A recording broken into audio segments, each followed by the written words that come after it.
Why has this driven me my whole life? It has changed me and opened me. I mean, we talk about children doing that. Work does that. I know. What if the most beloved actress of her generation spent decades silently surviving the very men we idolized? Sally Field wasn't just acting on screen. She was navigating a backstage world of power plays, ego wars, and emotional bruises no one ever saw. At 78 years old, Sally Field has nothing left to prove. With 2 Oscars, an enduring career, and iconic roles that shaped generations of cinema, she has long been cherished as one of Hollywood's finest. But behind the accolades and the bright lights, there's a lesser-known side to Field, a side marked by personal trials, professional clashes, and difficult relationships that left lasting scars. In her later years, with wisdom and clarity, she has opened up about the actors who impacted her life in deeply painful ways. These weren't petty feuds or fleeting disagreements. They were transformative experiences that shaped her as a woman and as an artist. The most personal and publicly visible of these relationships was with Burt Reynolds, her co-star in the beloved Smokey and the Bandit films, and her romantic partner in the late 1970s. To the public, their chemistry was electric, fun, and seemingly perfect. But behind the scenes, the relationship took a darker turn. In her memoir In Pieces, Field recounted the emotional toll of being with Reynolds. She described him as controlling, someone who needed to be the center of attention, and was quick to diminish those around him to maintain his dominance. What began as a whirlwind romance turned into a draining emotional dynamic where Reynolds would alternate between affection and emotional withdrawal, leaving Sally feeling invisible and belittled. He mocked her appearance, questioned her intelligence, and reduced her accomplishments to secondary footnotes beside his own fame. On set and in interviews, his backhanded compliments masked deeper insecurities and a desire to keep her in a subordinate role. Field admitted that even during her most successful years, she felt unseen when standing next to him. Over time, her self-worth began to erode. Despite the public fascination with their relationship, Sally came to realize that the man the world adored was not the same person she came home to. Although she tried to love him and make the relationship work, the emotional manipulation eventually became unbearable. She loved him, but he hurt her deeply. Another actor who left a lasting negative impression was Tommy Lee Jones, with whom she worked on the 1981 film Backroads. Field had been excited to take on the project, a gritty, character-driven story with emotional potential. But Jones proved to be cold and dismissive from beginning. He refused to engage with her on any personal or professional level. There were no conversations, no collaboration, and no camaraderie. Field described the set as emotionally frigid. She tried to break through his icy demeanor with jokes or character discussions, but he remained distant and aloof. For Field, an actress who thrives on emotional honesty and human connection, this indifference felt like a form of sabotage. It was as though he didn't believe she belonged in the same space. Their lack of chemistry translated into the final film, which was criticized for the emotional disconnect between the leads. Sally later admitted that filming Backroads left her feeling isolated and emotionally drained. Though she remained professional, she never forgot the coldness of that experience, and never worked with Jones again. Then there was Robert Blake, her co-star in Say Goodbye, Maggie Cole. Blake's erratic behavior and unpredictable mood swings turned what should have been a collaborative project into a volatile nightmare. Known for his intensity and method acting, Blake frequently went off-script, disrupted scenes, and created chaos on set. While some may have viewed his unpredictability as artistic spontaneity, Sally experienced it as destructive and disrespectful. He didn't just make her job harder, he made the entire environment tense and hostile. Blake's volatility extended beyond his interactions with Field. Crew members were often on edge, unsure what version of Blake would show up each day. One moment, he was quiet and cooperative. The next, he was shouting at staff or storming off set. Sally, who tried to hold things together, found herself caught in the middle, acting as a mediator to keep the production from collapsing. But ultimately, the chaos won out. The film was shelved, a victim of behind-the-scenes dysfunction. For Field, the experience went beyond mere frustration. It was traumatic. She later reflected on how Blake made others feel small in order to feel powerful, and she vowed never again to tolerate that kind of toxic behavior disguised as genius. Some of Field's most painful experiences, however, didn't even begin on set. During the press and award circuit for Steel Magnolias, she found herself locked in a power struggle with Shirley MacLaine. While audiences adored their on-screen rapport, the reality behind the scenes was far from harmonious. Field brought emotional depth to her role, approaching it with vulnerability and sincerity. MacLaine, on the other hand, brought ego. Sally described her as dismissive, boastful, and uninterested in collaboration. She often derailed scenes with sarcastic improvisations, especially in moments meant to be emotionally raw. Field worked hard to maintain professionalism, even as MacLaine's interruptions forced multiple retakes and undermined her performance. A particularly emotional scene had to be shot 17 times. Not because of any technical issue, but because MacLaine refused to take it seriously. To Field, it felt like a deliberate effort to undercut her work. Though she never publicly lashed out, she later spoke of MacLaine as someone who brought a cloud of chaos wherever she went. The experience wasn't just frustrating, it left a mark. Sally walked away from Steel Magnolias with more than just memories of her character's grief. She carried with her the exhaustion of dealing with someone who seemed more interested in winning scenes than telling a story. James Woods, her co-star in Kiss Me Goodbye, presented a different kind of challenge, one rooted in psychological manipulation. The film was intended to be a light-hearted romantic comedy, but with intensity and intellectual posturing turned the set into a battleground. He constantly questioned the script, challenged the director, and rewrote dialogue without warning.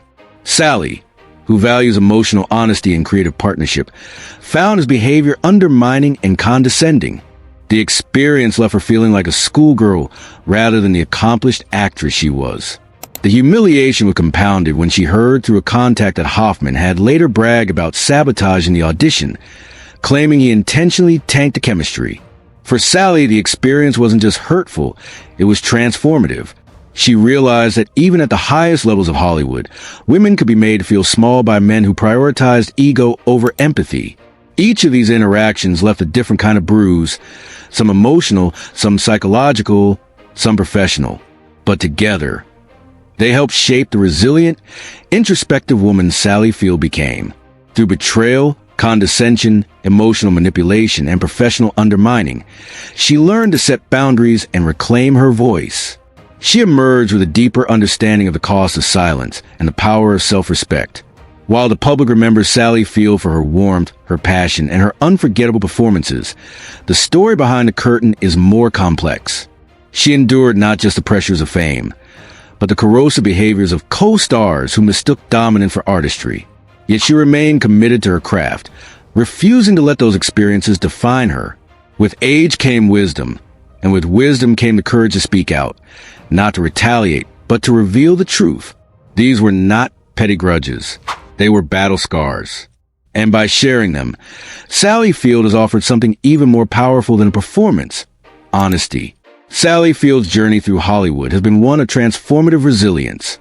Each relationship, each challenging encounter, added layers to her strength and conviction.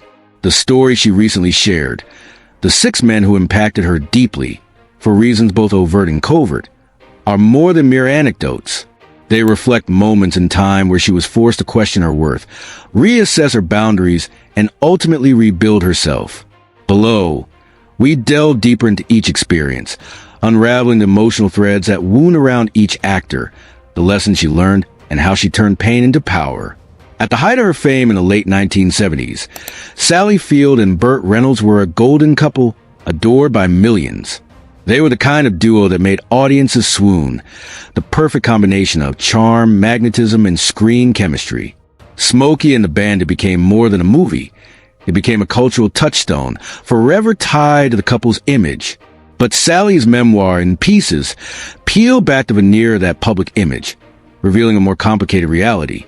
Sally recalled how Reynolds, beneath the surface, was controlling. A man whose sense of self-worth seemed intrinsically tied to maintaining his own spotlight. He eroded her confidence with offhand remarks and dismissive critiques. Backhanded compliments were his weapon of choice, tasting like praise but leaving aftertaste of doubt. Sally described his contradictory behaviors: expressive in public, but indifferent behind closed doors, warm at unpredictable moments, but withdrawn without warning. A brilliant performance on screen. Yet back at their shared home, the dynamic shifted. She found herself waiting for validation that never came. Even at her most radiant, she was dimmed in his presence. That emotional vacillation, the constant cycle of approval and withdrawal, began to wear her down. She likened it to being a prized possession, a dazzling object meant for display, not dialogue. His erasure of her voice, even silencing her mid-sentence in interviews or on set, chipped away at her identity. At her peak, Sally felt ghosted in her own life. Through all of it, she loved him passionately, fiercely, devotedly, but love didn't make the emotional bruises disappear.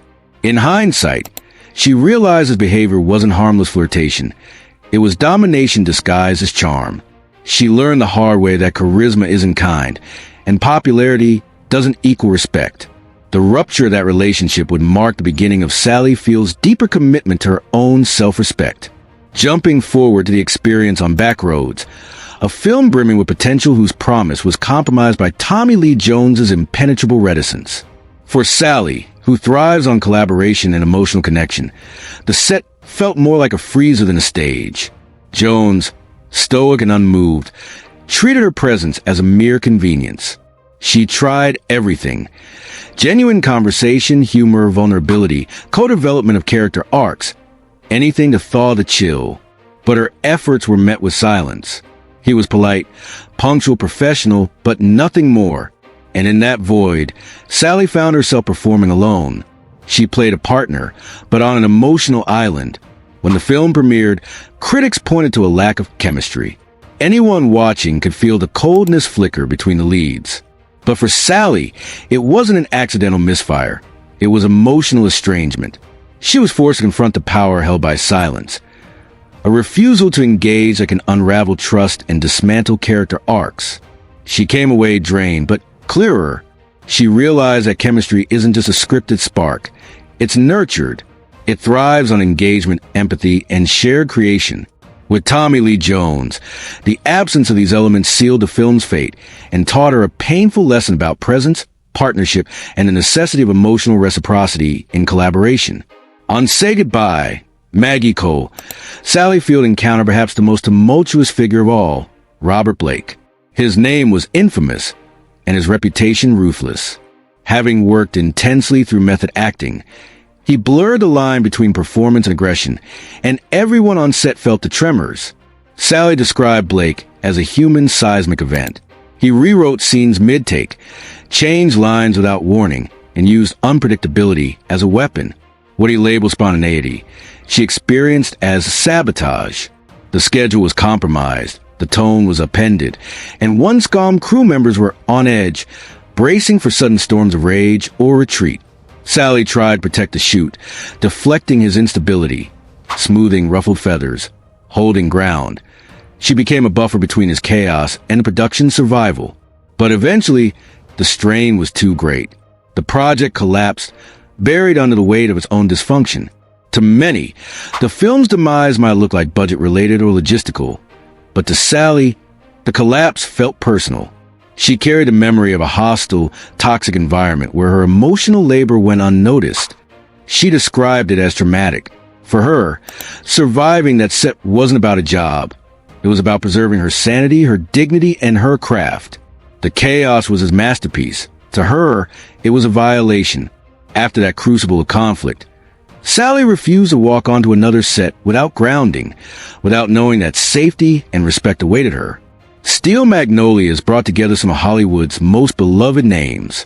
But what the audience saw, the shared lines, the comedic timing, the shared tears, only told part of the story. Beneath the camera's gentle frame, Sally Field found herself in a prolonged emotional battle with none other than Shirley MacLaine. Field claimed that MacLaine brought chaos disguised as character insight. She intentionally skewed emotional beats with sarcastic improvisations, derailing the vulnerability of the scene. One tearful scene, Sally remembered, took 17 painful takes. Not because Sally was struggling, but because MacLaine was pulling the emotional fabric loose, thread by thread. Sally tried to maintain grace, keeping her focus, resetting after each detour, conserving her emotional energy. But the interruptions cut deep. They turned grief into spectacle, sincerity into sideshow. For Sally, the experience of filming those scenes was less artistic exploration and more grueling endurance test. Undermined by an actress whose instinct was to steal attention rather than serve the story, Sally chose not to air publicly. She didn't want headlines featuring women pitted against each other. She spoke only of a cloud of chaos, a line measure but heavy with subtext.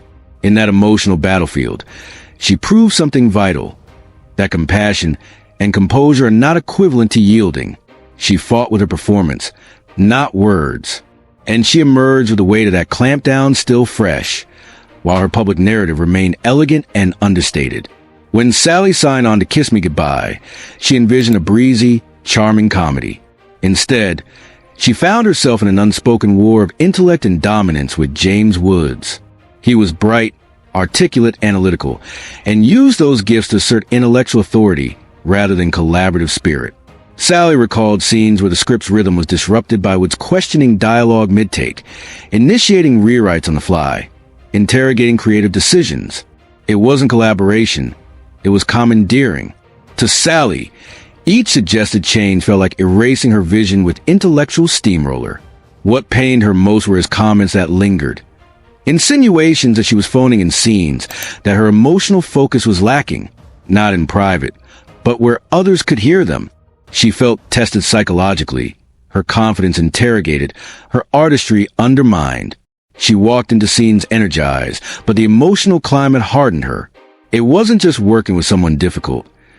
It was working with someone who weaponized intelligence to diminish rather than elevate. After the project, she committed to herself.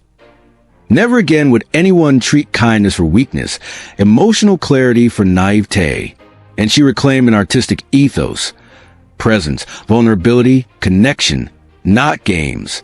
Dustin Hoffman occupied a legendary status in Hollywood. An actor's actor, revered, respected, loved. But Sally's encounter with him during an audition, so near to a starring role, left her feeling disillusioned.